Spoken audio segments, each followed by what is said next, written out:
સત્યની સાથે જનતાનો અવાજ।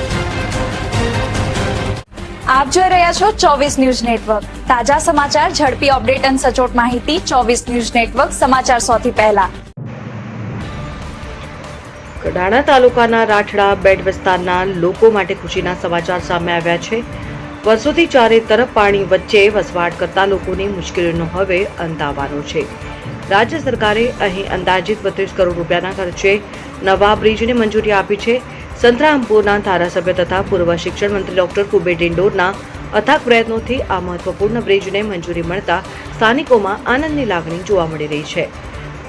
રાઠડા બેટ વિસ્તારમાં રહેતા આશરે 1100 પરિવારો વર્ષોથી અવાગમન માટે માત્ર નાવડી ઉપર નિર્ભર હતા। વરસાદી મોસમ દરમિયાન લોકોને ભારે મુશ્કેલીનો સામનો કરવો પડતો હતો। વિદ્યાર્થીઓ, દર્દીઓ અને રોજિંદા કામકાજ માટે લોકોને જીવના જોખમે મુસાફરી કરવી પડતી હતી। સ્થાનિક લોકો દ્વારા લાંબા સમયથી બ્રિજની માંગણી કરવામાં આવી રહી હતી, જેનો હવે રાજ્ય સરકારે સ્વીકાર કરી અંત લાવ્યો છે। બ્રિજ બન્યા બાદ વિસ્તારના લોકો માટે આવાગમન સરળ બનશે અને વિકાસને પણ નવી દિશા મળશે। ટૂંક સમયમાં બ્રિજના કામની શરૂઆત કરવામાં આવશે તેવી માહિતી મળી રહી છે। બ્રિજ મંજૂર થતા સ્થાનિક લોકોએ ધારાસભ્ય ડોક્ટર કુબેર ડિંડોર અને રાજ્ય સરકારનો આભાર વ્યક્ત કર્યો છે। મારું નામ તાવેડ પર્વતભાઈ અમરાભાઈ, મુકામ પોસ્ટ મોટી રાઠ। આ રાઠડા બેટ અને મોટી રાઠ બેના વચ્ચે આપણે ઊભા છીએ નદીની અંદર, પણ કેટલા વર્ષોથી આ માંગ હતી। સરકારો કેટલી આવીને ગઈ પણ કોઈ સાંભળ્યું નહોતું। પણ અમારા માન્ય શ્રી ધારાસભ્ય જે ડિંડોર સાહેબ આવ્યા અને આ પુલની શરૂઆત થઈ, પણ એક વખત નાનું ટેન્ડર થયું એટલે રિજેક્ટ કરવામાં આવ્યું અને ફરી પણ પાછું રિવાઇઝ કરીને મોકલવામાં આવ્યું અને અત્યારે જે કામગીરી ચાલી ગઈ છે એ મોટો 32 કરોડ જેવી મારબત રકમ સરકારે આપી અને આ જે કામગીરી કરી છે તે બદલ આ ભાઈ સરકારનો અને માન્ય શ્રી ધારાસભ્ય સાહેબનો ખૂબ ખૂબ આભાર। આ કામગીરીથી કેટલા પરિવારોને આનો લાભ મળશે? 1100 કુટુંબો છે સાહેબ આ બેટની અંદર, તો એમને 1100 પરિવારોને આને લાભ મળશે અને જે નાવડીમાં અવર જવર કરવા પડતી તે હવે પછી બંધ થઈ જશે। સૌને મારા નમસ્કાર। આજે આપણા બધાના માટે સૌભાગ્યનો દિવસ અને ગૌરવનો દિવસ છે કે આપણા દેશના પ્રધાનમંત્રી, આપણા વૈશ્વિક નેતા સન્માનીય નરેન્દ્રભાઈ મોદી સાહેબના આજે 12 વર્ષ દેશને સુશાસન આપવામાં સૌથી વધુ લાંબો કાર્યકાળ જે જવાહરલાલ નહેરુના ફાળે હતો એ રેકોર્ડ તોડીને આપણા દેશના પ્રધાનમંત્રી નરેન્દ્રભાઈ મોદી સાહેબ આ દેશની ધુરા સંભાળી અને 12 વર્ષ આજે પૂરા થાય છે। તો એ 12 વર્ષ વિશ્વાસ, વિકાસ અને જનકલ્યાણના એના ભાગરૂપે પૂરા દેશમાં એના કાર્યક્રમો યોજી રહ્યા છે અને સવિશેષ અમારી આ 123 વિધાનસભા સંતરામપુર, અમારું કડાણા સંતરામપુર નગર ને એમાં 1970માં કરણા જળાશયનું ખાતમુહૂર્ત થયું હતું।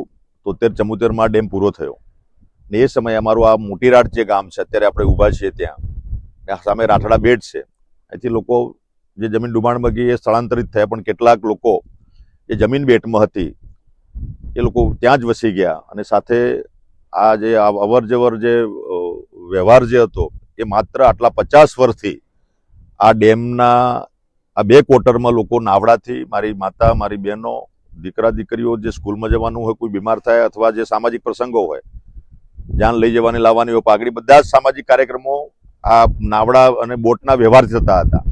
બરાબર, ધારાસભ્ય બન્યા પછી સન્માનીય આપણી ભારતીય જનતા પાર્ટીનું જે સૂત્ર છે સૌનો સાથ, સૌનો વિકાસ અને સૌનો પ્રયાસ અને સૌનો વિશ્વાસ, બધા સાથે મળીને જન સુખાકારીના કામો છેવાડાના માનવી સુધી પહોંચે એના ભાગરૂપે આજે વર્ષોથી આજે રાઠડા બેટમાં અમારા લગભગ 1100 જેટલા પરિવારો છે।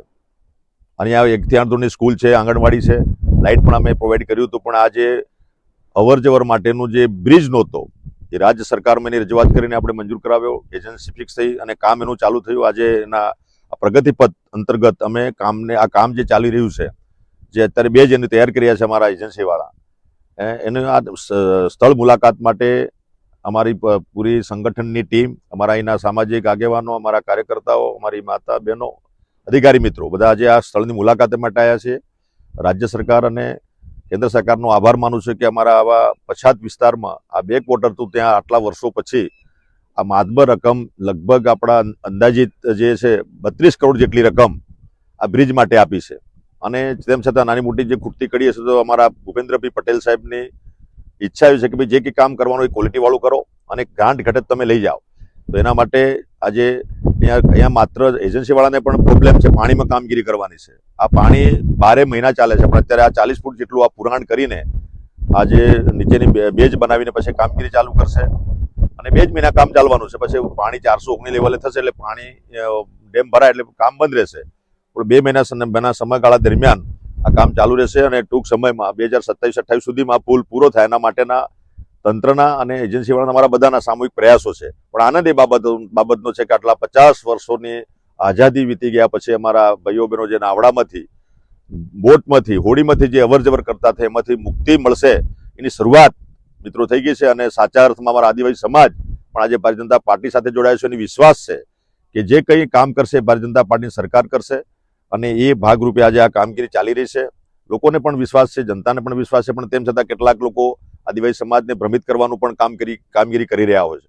એમને અમારા યુવાનો આજે જાહેર રીતના જે કામો થઈ રહ્યા છે આખા ગુજરાતમાં અને દેશમાં અને સવિશેષ આદિવાસી સમાજ માટે એનું ઉત્તમ ઉદાહરણ જો કોઈ હોય પૂરા ગુજરાતમાં તો અમારું આ રાઠડા બેટ છે. એ આવીને બધા જુએ. આટલા વર્ષો પછી સરકારો આવીને ગઈ પણ સાચા અર્થમાં આ લોકોની સંવેદના, લોકોની જે વિટંબના હતી, લોકોની જે આપવીતી હતી એ સાંભળીને મેં એક અહીંના પ્રતિનિધિ તરીકે, અહીંના એક ધારાસભ્ય તરીકે સરકારમાં એ રજૂઆત પહોંચાડી. અમારા બધા જ આગેવાનો લઈને અમે પૂર્વ અમારા મુખ્યમંત્રી શ્રી અમારા નીતિનભાઈ અને બધાને મેં મળ્યા હતા. એક વખત મંજૂરી મળી. અમારા ભૂપેન્દ્રભાઈ પટેલ સાહેબને પૂરી ટીમ, સંગઠન અને સરકાર બધાએ સાથે મળીને અમને આ માતબર બજેટ આપ્યું છે અને આ કામ ચાલુ થયું છે, શરૂ થયું છે. એનો આનંદ છે રાજ્ય સરકારનો અને મારી પાર્ટીનો, અહીં અમારી જનતા વતી, અમારા વડીલો વતી, અમારી માતા બહેનો વતી પાર્ટીનો અને સરકારનો આભાર માનું છું. ધન્યવાદ.